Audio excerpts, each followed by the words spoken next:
So there's a statistic out there that I keep seeing over and over again being used by coronavirus skeptics, and I'm not sure why, but it's really pissing me off. So I'm doing what any sane, rational human being would do, by jumping on the internet and ranting about it. Truthfully, Stephanie, enough is enough with this one. I'm sure you're aware that coronavirus skepticism is nothing new, but they've usually been limited to crazy-sounding conspiracy theorists. They think 5G is the cause of coronavirus! And any statistics they've tried to cite have usually been very easily debunked. This one, though, look, I already ripped Joel Patrick apart on the mishandling of statistics, so if you think I'm about to do that again, you bet your sweet fucking ass I am. I mean, to anyone rational, the solution's obvious, isn't it? We just lock down until everyone's vaccinated, or until the recorded cases hit near zero. I'll show them. Where is this statistic? You can't use facts and logic to defeat my bulletproof reasoning. Oh gods. No. No! So this incredible enshrinement of absolute reason is currently swimming around our discourse. I don't actually have any concrete footage of the public using it, because we challenged all of them firsthand and they pretty much immediately deleted the claim. But it's out there. I mean, look at all the articles being published by The Sun and the Daily Mail and RT Online. And while I know these bastions of facts and reason shouldn't be taken seriously, there are lots of people that do, so consider this my rebuttal to that. Actually, I've done some research, and the earliest instance of the citing of this statistic I could find was on Question Time by Luke Johnson. How many people who have no other morbidities under the age of 60 have died from this illness? Who have no other morbidities? Yeah. Because I can tell you how many people under 65 have died. And obviously Under some of those 60, with other morbidities, no other morbidities may well have survived. A morbidity doesn't mean you're... 350. You're more likely to drown. There's 400 people a year that drown, right? So I think we have to get things a bit in context. Now, this video isn't exactly breaking new ground. Johnson's been debunked by fact-checkers and he's wrong. Except the fact-checkers approach it from a statistical standpoint, which they should do, and only debunk the figures. While this is important, truly the numbers don't really matter here. Arguing numerical semantics isn't really explaining the real problems behind this statistic, but that's understandable. Full Fact are a fact-checking institution. They can't show any ideological bias, and they certainly can't infer motive behind Luke's comment by looking at his life and career. I, however, am not so hampered. This is my channel, and none of you can stop me. #free speech. Now, I'm going to tell you that Luke Johnson's opinion isn't worth the garbage it's made of. Aside from the ideological flaws it possesses that I'll explain later, the man is such an intellectually dishonest populist that it's a wonder he's not Prime Minister. I could spend an entire video debunking this Question Time appearance by Luke, and hell, maybe I will, let me know in the comments if you'd like me to, but I want to keep this video shorter, so I'll just run you through a synopsis. After his Question Time appearance, Luke, like any good populist businessman, took to Twitter to espouse his gripes. He egregiously bemoans the lack of balance, and then goes on to talk about a campaign of fear because, 100,000 people dying to an invisible killer is just bullshit fear-mongering. But perhaps the funniest and saddest thing is that, on Question Time, he paints himself as the representative of the private sector, standing up for the little guy in the retail job. Like, he actually has a go at all the other people on the panel because they wouldn't lose their jobs. So there are 5 of us on the programme, and I would say 4 out of the 5 of us are in the public sector. I'm the only one in the private sector. Actually, in terms of the shape of the economy, 85% of the people working in the economy are in the private sector. And no one here today is going to lose their job because of COVID. And I agree. Public workers are seemingly more secure in these difficult times. But is that not an indictment of how poor workers' rights legislation is in this country? Of how simply letting corporations get on with it in the free market is actually a bad thing when it's under duress? Also, Luke, the journalist with a peak net worth of £220 million, who's previously chaired Pizza Express, the Royal Society of Arts and Channel fucking 4, I bet it's not your fucking job that's going to be lost either, is it? I don't want this video to be a Luke Johnson takedown. To put it simply, he's wrong. The fact checkers know he's wrong. What's the problem? Well, it's the comments. He's quite literally got a cult following of people who believe everything he says, and his statistics propagation is indicative of just how powerful that is. This idea has been parroted by the aforementioned right-wing propaganda rags, and has even been cited by a former Brexit Party MEP. And now we have to take it seriously, don't we?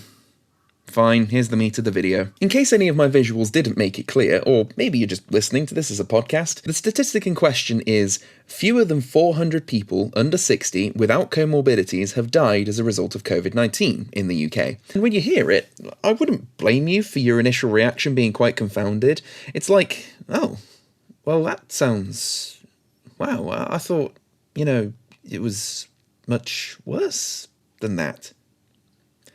It's currently being used as a potential justification to release this cited demographic from lockdown to save the economy, but that is a completely flawed premise to stand by. If you noticed any obvious problems with this statistic, then good, that fills me with hope. The problems, however, are layered thick here, and exploration of them is necessary.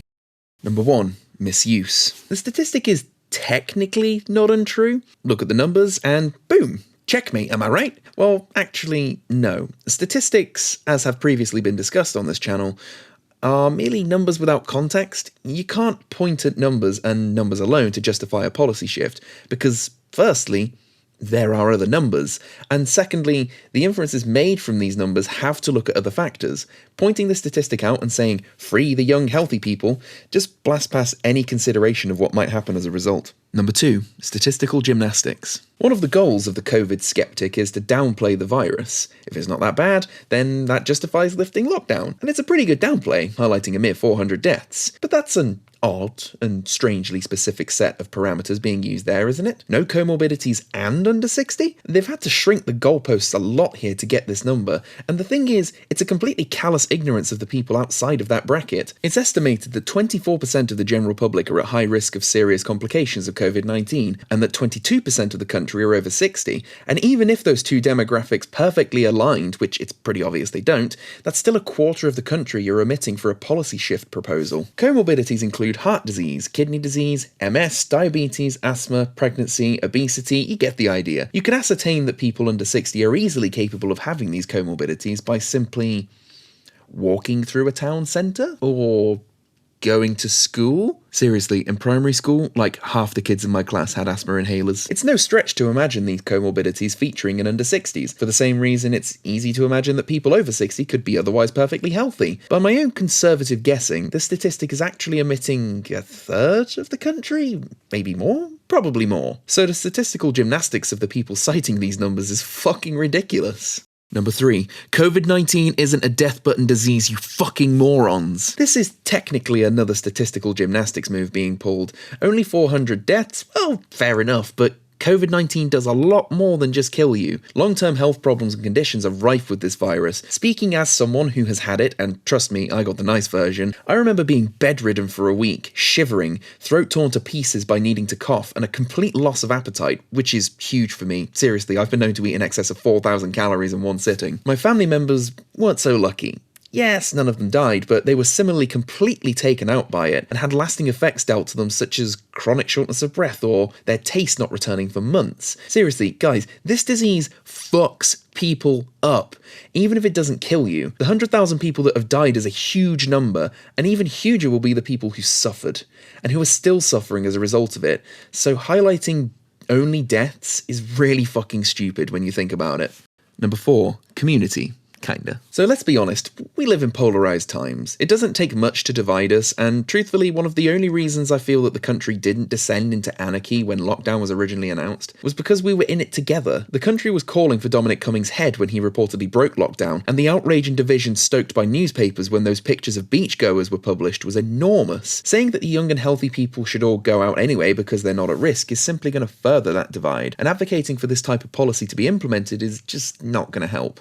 This one is a minor point, I agree, because it's just me reckoning really, but hopefully I've at least provoked some thought. Number 5. Where do you draw the line? So this is a point that can only arise when you bypass the surface level reaction to this statistic, because sure, letting all young and healthy people out sounds, at least mechanically and not societally, sound. They're not at risk of death, they might get sick, but it's fine. Except, even assuming that's correct, and it's not, but even assuming that, where do you draw the line? Shield the vulnerable, okay, but we don't all live in isolation. A household can have 2, 3, maybe 5 people in it. So what if there are 4 healthy people in there, but 1 vulnerable person? The healthy people can't leave, can they? Because, wow, I am fucking astounded that I even have to say it. I don't even want to. It's fucking obvious, isn't it? Am I going mad? Was that not the entire point of lockdown in the first place? To stop the spread of the virus to the fucking vulnerable? You people are And the fact of the matter is that we simply can't risk this type of spreading. You can't guarantee that non-at-risk people will stay put and isolate, for the same reason you can't guarantee accidents won't happen. There are just too many variables, so one hard and fast rule for everyone in this situation, while it seems authoritarian, is necessary for the health of our people. That line's so cheesy, can we cut? Number 6, contempt. This is actually the thing that pisses me off the most. Not only does this statistic just flat out ignore the deaths of everyone who died as a result of COVID-19 joining their comorbidities, but it also makes the assumption that these people kinda had it coming? Look, I'm not saying everyone who cites this statistic is strictly ableist or even fascist, maybe. That's for the jury to decide. What I'm saying is that these people weren't going to die. Like, these deaths weren't inevitable. It's not like COVID-19 just came along and sped up the process. People survive with comorbidities, hell, even thrive. People live to ripe old ages with things like asthma and diabetes and heart problems. Hell, thanks to medical research, even AIDS victims get a pretty fair shot at a long innings. This is a kind of culmination of the ideology surrounding the use of this statistic, and a culmination of all the reasons listed before that its use is wrong. You may think I'm overreacting, but this is, at best, selfishness, and at worst, utter morbid contempt for people who otherwise would have led normal, reasonably healthy lives. Ignoring their deaths and their need for us to stop the spread is fucking disgusting. And finally, the point I think has the best chance of resonating with people who actually use this statistic. Number 7. Why risk it? 400 people have died as a result of COVID-19 without comorbidities or old age helping it. Just think about that for a moment.